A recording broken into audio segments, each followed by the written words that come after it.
Bonjour à toutes et tous, dans cette nouvelle vidéo, je vais vous parler d'un tout nouveau produit de chez Fluffy Audio baptisé Rinascimento. L'éditeur transalpin offre un catalogue plutôt bien fourni avec un panel de librairie assez large d'instruments d'orchestre, hautbois, clarinette, violon, contrebasse, etc. mais aussi d'instruments virtuels hybrides comme Time Drops ou encore Aurora. Aujourd'hui, Fluffy Audio nous donne la possibilité de tester sa toute dernière création, Rinascimento. Si cette dénomination ne vous dit rien, sachez que Rinascimento est la traduction en italien du mot Renaissance qui fait référence à une période bien spécifique de l'histoire mais aussi et surtout à un mouvement artistique. Ayant vu le jour en Italie au XIVe et XVe siècle, ce mouvement se terminera fin du XVIe siècle. Une fois le décor planté, vous déduirez aisément que Rinascimento est une librairie évoluant autour d'instruments de cette époque. Mais Fluffy Audio a mis les petits plats dans les grands en proposant une très large sélection d'instruments car vous y retrouverez pas moins de 36 instruments différents. Voyons donc le détail des instruments en question. Tous les instruments sont répertoriés par catégorie. Vous aurez ainsi différents conteneurs contenant eux-mêmes un certain nombre d'instruments. On va commencer par le conteneur brass qui propose deux instruments. Tout d'abord le trombone Renaissance. Ce dernier est très proche du trombone moderne que nous connaissons tous. Sa seule différence est d'offrir une embouchure spécifique qui produit des sonorités plus douces. Le cornet soprano, très répandu durant la période Renaissance, il offrait un son similaire à celui d'une trompette mais avec une tonalité plus douce. Dans le conteneur flûte, on retrouve 5 flûtes à bec, basse, alto, ténor, soprano et sopranino, chacune correspondant à une tessiture spécifique. Très utilisées à la Renaissance, ces dernières l'ont été aussi dans la musique baroque. On retrouve également une flûte à 3 trous comparable à la flûte médiévale, au galoubet ou encore au flabuto. On l'utilisait initialement d'une seule main, pendant qu'on avait de l'autre un petit instrument à percussion. Cet instrument est encore très présent dans la musique folk de certains pays. On retrouve également la flûte traversière. Attention, il ne s'agit pas de la version actuelle faite en métal, mais bien d'une version toute en bois. Encore une fois, sa sonorité est très douce et se démarque de sa descendante que nous connaissons aujourd'hui. Le répertoire Keys propose plusieurs claviers. Tout d'abord le clavecin, instrument à cordes pincées très utilisé à la Renaissance, mais aussi en musique baroque. On retrouve également deux orgues, un orgue standard, ainsi qu'un orgue de table portatif aussi appelé orgue de chambre ou orgue régal. Pour en finir avec les instruments à clavier, vous pourrez également profiter d'un virginal. C'était un instrument très répandu en Italie que l'on pouvait comparer à un petit clavecin qui ne bénéficiait que d'une corde par note. La catégorie luth propose l'archiluth. Il s'agissait d'un instrument à cordes pincées développé au début des années 1600 et qui présentait un compromis entre le théorbe très imposant et le luth ténor de la Renaissance. On retrouve aussi un luth à plectre. Il se jouait à l'aide d'un plectre, le plectre ancêtre du médiator, et qui faisait office d'instrument d'accompagnement à la Renaissance. Plusieurs guitares acoustiques sont elles aussi disponibles, une guitare baroque et une petite guitare qu'on appelle chitarrino, mais aussi un colachon, une sorte de luth à manche long, et une mandore, qu'on appelle aussi galichon. Pour finir, on retrouve aussi un théorbe. C'est un des instruments les plus utilisés dans la musique de chambre à la Renaissance. Dans le conteneur percussion, on retrouve une percussion qui regroupe une sorte de florilège de sonorités de percussion typiques de l'époque. Dans le répertoire Reeds, on regroupe une sélection d'instruments à hanches comme le chromorne, basse, alto et ténor. Vous ne pourrez d'ailleurs pas vous tromper car sa forme est typique. Cet instrument avait une forme de J. On retrouve également la bombarde, un instrument à double hanche qui fait partie de la famille des hautbois. Pour l'anecdote, il a été ainsi baptisé parce qu'il produisait des sonorités très puissantes, On l'utilisait beaucoup avec des trompettes, des flûtes et des percussions pour animer les danses de cour par exemple. On profite également d'un hautbois ancien, et on le reconnaît d'ailleurs à cause de sa hanche visible. Il était très populaire à l'époque médiévale, mais aussi à la Renaissance. Il a été d'ailleurs précurseur du hautbois moderne que l'on connaît aujourd'hui. Le Rohrpfeife, difficile à prononcer d'ailleurs. Comme le chromorne, c'est un instrument à hanche double, très utilisé dans le répertoire du Moyen-Âge et de la Renaissance. On a également sous la main, ou plutôt sous la souris, une doucenne, qui est l'ancêtre du basson moderne, et une zampogne, qui est en réalité une cornemuse italienne. Dans le répertoire des cordes, on retrouve un violon baroque. Lui-même très différent de son homologue moderne, il était équipé de cordes en boyau et était joué sans vibrato. L'archet était aussi spécifique et produisait une sonorité très caractéristique. On a aussi à disposition une vielle, elle aussi très utilisée à l'époque médiévale. Et pour la petite anecdote, elle était équipée de 5 cordes. C'était souvent l'instrument de prédilection des troubadours. On a aussi une vielle à roue, encore un instrument rare qui se joue d'une façon peu académique. D'un côté, il fallait tourner une roue, d'où son nom, pour qu'une roue en bois puisse frotter des cordes, alors que la main droite jouait la mélodie sur une sorte de midi-clavier. Jetons un coup d'œil sur l'interface. Dès l'ouverture du premier instrument, on remarque une interface très épurée, segmentée en 2 parties. À gauche, les articulations, avec la possibilité de changer le key switch juste ici, mais aussi les 3 positions de micro et une section d'effets. L'articulation Instant Key Switch est une sorte de note auquel on attribuera une articulation momentanée qui sera active dès qu'on l'aura sélectionnée. Chaque articulation pourra être éditée. De nombreux paramètres sont modifiables comme la durée de sustain juste ici, la durée du legato, la durée de transition entre le legato et le sustain, et même le release. Sans rentrer trop dans le détail, sachez qu'il sera possible de customiser assez facilement une articulation en fonction de vos besoins. Vous pourrez faire de même avec le vibrato de l'instrument en agissant sur différents éléments. À droite, outre une représentation de l'instrument et une description rapide, vous aurez certainement remarqué en haut 3 sortes d'onglets que sont Info, Instrument Settings et Remapping. Info permet d'afficher une représentation de l'instrument ainsi qu'une description comme vous pouvez le voir à l'écran. Instrument Setting vous permettra d'aller un peu plus en profondeur dans l'instrument sélectionné. Par exemple, vous pourrez ajuster le niveau de précision du moteur audio en ce qui concerne les crossfades entre les notes jouées en mode legato, donc pratique sur une machine aux ressources modestes, mais aussi le tuning, de base configuré sur le LA440. Humanize Tuning est une fonction intéressante car elle va vous permettre de faire varier de façon aléatoire l'accordage de chaque note de façon dynamique. Vous entendrez une sorte d'oscillation au niveau de l'accord qui donnera une sensation de jeu plus humaine. La fonction Dynamic Range sera directement liée à votre molette de modulation.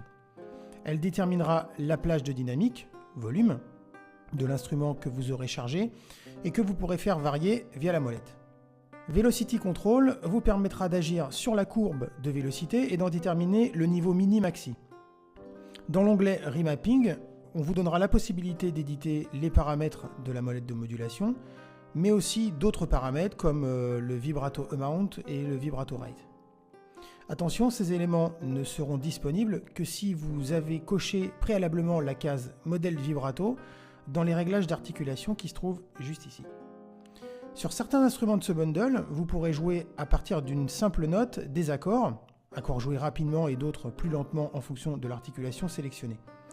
Mais vous pourrez aussi utiliser le mode Auto-Strummer disponible juste ici. Chose particulièrement intéressante, si vous jouez un accord, l'instrument virtuel détectera ce dernier et le jouera instantanément comme s'il s'agissait d'un échantillon d'accords joué par un instrumentiste.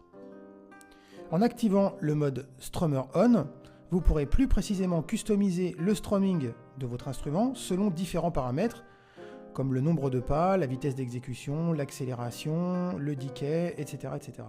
Vous pourrez également influencer le paramètre Humanize pour donner un ressenti plus naturel.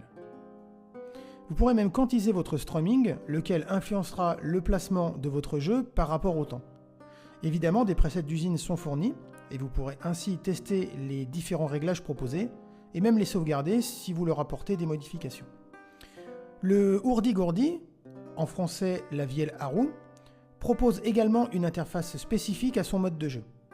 Vous pourrez définir le pattern, ici, que la roue effectuera, pattern qu'on appellera trompette, et jouer sur l'autre partie du clavier les notes offertes par l'instrument à la main gauche.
Fluffy Audio nous propose avec Rinascimento un bundle d'instruments atypique.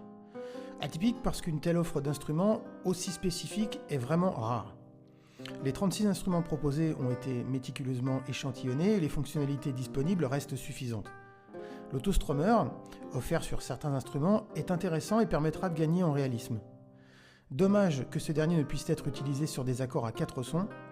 Reste que de ce point de vue, c'est peut-être un choix de la part de son éditeur, eu égard au style harmonique de l'époque, ce qui pourrait être compréhensible.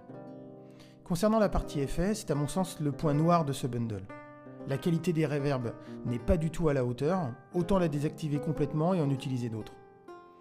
Autre élément, je n'ai pas compris l'intérêt de l'Instant Key Switch en conditions réelles d'utilisation. Donc pour résumer, les avantages de cette librairie sont l'offre colossale d'instruments, 36 au total, la qualité sonore qui est vraiment très bonne, l'autostrummer qui représente un vrai plus, la customisation possible des articulations. Les inconvénients, les reverbs proposés sont vraiment de faible qualité, l'Instant Key Switch que j'ai trouvé vraiment bof, le legato parfois difficile à gérer en mode live. Pour le reste, et si vous avez l'utilité d'une telle librairie, gageons qu'elle sera un élément de choix pour vos créations.